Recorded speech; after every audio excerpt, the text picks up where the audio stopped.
a ambiguidade constitutiva do corpo. O corpo é ambíguo porque eu sou um corpo, mas ao mesmo tempo eu tenho um corpo, ele é objeto, ao mesmo tempo é o corpo próprio, o corpo sujeito, mas também é o corpo objeto. Ele não dá solução para essa ambiguidade. Né? E ele vai dizer no final da fenomenologia da percepção, a condição humana ocupa um lugar indecidível entre a natureza e a cultura. Mas ainda vai dizer, a cultura se ergue sobre o fundo da natureza. Né? Isso nós só conseguimos falar sobre a natureza exatamente porque nós somos também seres da natureza. Ele vai desenvolver isso depois, numa segunda fase, do visível e invisível, no que ele chama a filosofia da carne. Né? Ele vai dizer assim, como tenta resolver essa ambiguidade, dizer, nós somos todos, tudo é feito do mesmo tecido, né? todos somos, tudo é carne do mundo, nós apenas nos diferenciamos. Né? E ele vai dizer, como a natureza aflora em nós, na noção que ele institui do ser selvagem, né? Ser selvagem, que a gente consegue perceber num relance, né? O olhar de ódio de alguém que se pudesse te matava, né? Literalmente, ou a mãe que adquire uma força sobre-humana, né? Para defender o seu filho, né? Ele diz, olha aí a natureza, né? Nós somos seres da natureza também. Não é possível dizer, né, que não existe, que nós rompemos com a natureza por causa da cultura. Né? Mais ainda, a fenomenologia vai dizer o seguinte, isso também depois é respaldado pela semiótica. A cultura, ela é o sedimentado, o codificado. Né? São as significações que adquirem o estatuto de código, de autonomia relativa. Não é? Então, se eu digo árvore, como nós compartilhamos a noção de árvore, este signo, esse som, evoca a vocês o objeto que está lá. Não precisa sair daqui. Ah, é isso aqui em árvore, né? Tocar, olhar, né? Então, a palavra é o signo mais nobre nesse sentido, porque ele é capaz de substituir as coisas. Né? Por isso que a língua possibilitou um desenvolvimento enorme à espécie humana. Né? Porque ela nos dá esta autonomia. Tá? Mas, ao mesmo tempo, a cultura é o mundo, é o passado, é o instituído, é o sedimentado. Tá? Aí o Merleau-Ponty vai dizer, a criação, o novo, ele radica no corpo. Porque a palavra também veio do corpo. A palavra tem corpo. Está no Manuel de Barros, né? O corpo das palavras. Né? Toda a nossa capacidade de representação se originou no corpo. Eu não preciso dar a volta nessa cadeira para saber que ela tem umas costas aqui, que ela é tridimensional. Por quê? Porque eu tenho uma experiência da tridimensionalidade no meu próprio corpo. Tá? Então veja, o que a semática vai dizer também quanto a isso?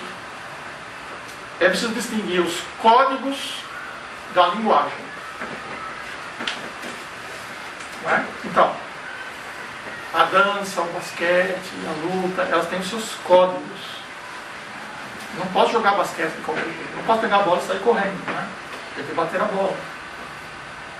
Tá? Daí origina-se, né? Daí originam-se a possibilidade de transmissão, de ensino das técnicas. Tá? Mas num primeiro momento, isto foi produzido originalmente. Né? Alguém pegou um dia uma bola, percebeu que ela pode pular, resolveu ver como que seria jogar essa bola dentro de um alvo. Tá? E daí a coisa foi se desenrolando, tá? Mas só foi criação neste primeiro momento. Depois ela passa a ser código. Né? E em sendo código pode ser ensinado, pode ser transmitido a outros, pode ter curso, pode ter professor. Tá? Agora, o que fica faltando aí? E as significações, os gestos que não foram cristalizados como cultura. Onde fica a criação? Mesmo na cultura instituída, de repente aparece um jogador de basquete e faz um negócio imprevisto. Ou seja, que produz uma nova significação. Descobre um jeito de bater a bola no futebol, um jeito de driblar a bola que ninguém tinha pensado antes. Tá? A partir disso, ele vira um código. Então, o Robinho inventou a pedalada.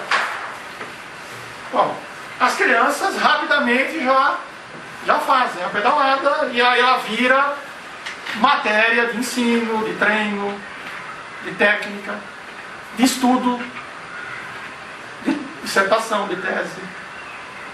Tá? Mas isso fica, isso já é passado. Tá? O que eu estou dizendo, a gente está interessados é como nós produzimos o novo. Tá? E aí é que... Ixi, aqui faz conta.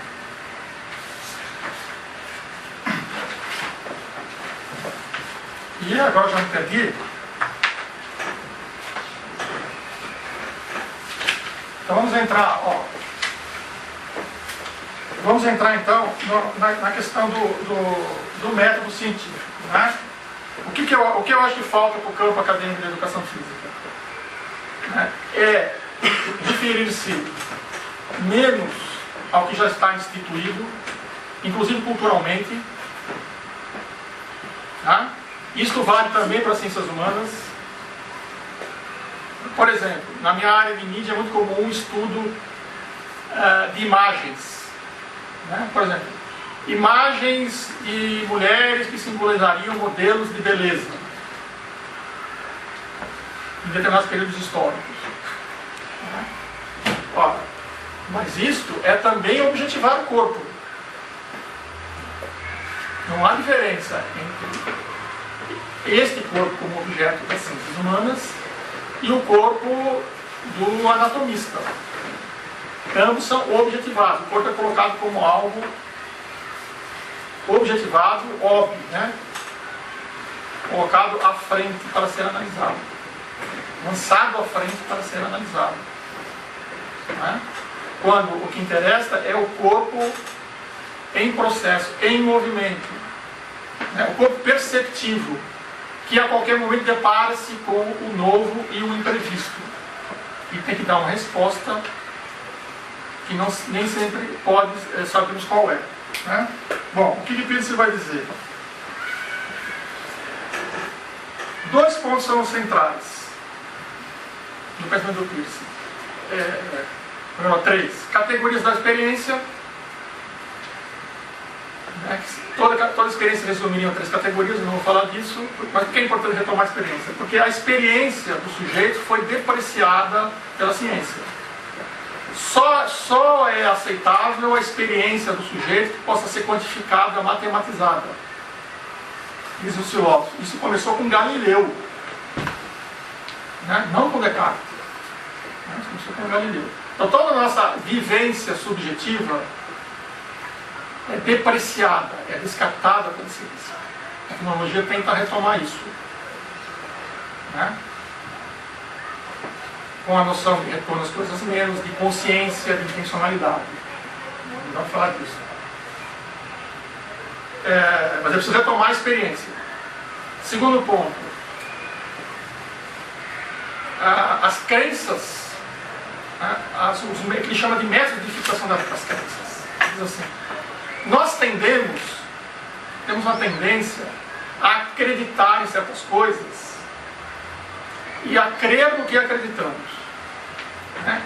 essas nossas crenças facilitam, porque nós não temos que a todo momento nos colocar dúvidas sobre tudo.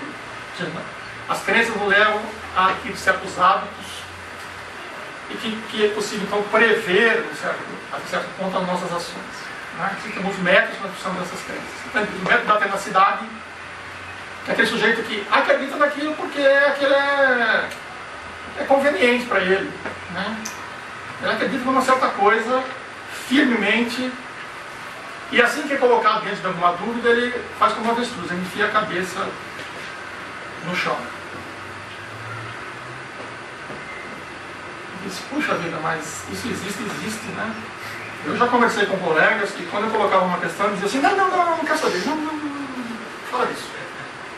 Literalmente, não, deixa eu aqui com a minha crença, tá bom assim, tá cômodo, né? A dúvida irrita, a dúvida nos leva a um estado de ansiedade, nós queremos resolver a dúvida. Ele diz assim, a investigação científica nada mais é do que um processo de aplacar a dúvida. E chegar a uma outra crença. Né? Então, método da necessidade. Método da autoridade é o método das instituições, da igreja, do Estado, do CONFEF, da CAPES, né? Que é um modo de impor crenças para uma grande massa. Né? E hoje teremos a mídia, né? Precisamos desse tempo, né? Bate, e quem não se submete é punido. Quem não aceita, quem questiona é punido. Já vimos isso em algum lugar, né? O outro método é o a priori, né? E aí já entramos no método mais sofisticado, que é o filósofo metafísicos, né? Eu acredito naquilo porque é agradável à razão, porque é esteticamente agradável, né? Então tem a história da astronomia, né? As elipses são proporcionais, porque é esteticamente agradável, né? Isso pode ser verdadeiro ou não. E por fim o método científico, né? Que é na verdade também um outro método de fixar crenças. Mas qual a diferença? A admissão de que essas crenças são falíveis, né? Então, aqui se introduz a noção de falibilidade, que não é a mesma coisa que a falsificabilidade do Popper. Porque Popper vai dizer, é preciso testar contra a hipótese, né? Contra a teoria, para ver se ela não falseia. Eu preciso dizer, não, isso não é necessário. Se aquilo não for verdadeiro, a experiência e o raciocínio vão mostrar que aquilo está furado. Não é necessário falsificar nada. Né? E toda crença é falível. Né? E aí vão ter algumas outras características do método científico. Né? Primeiro, é o único método que apresenta distinção entre uma forma certa e uma forma errada. Ou seja, permite um teste de acordo com o método. Olha, qualquer mestrando, doutorando tem que saber disso, né? Se eu analisar, se o texto descreve adequadamente a metodologia, eu sou capaz de identificar, né? Uma forma certa de uma forma errada, se tem um viés ou não. Né?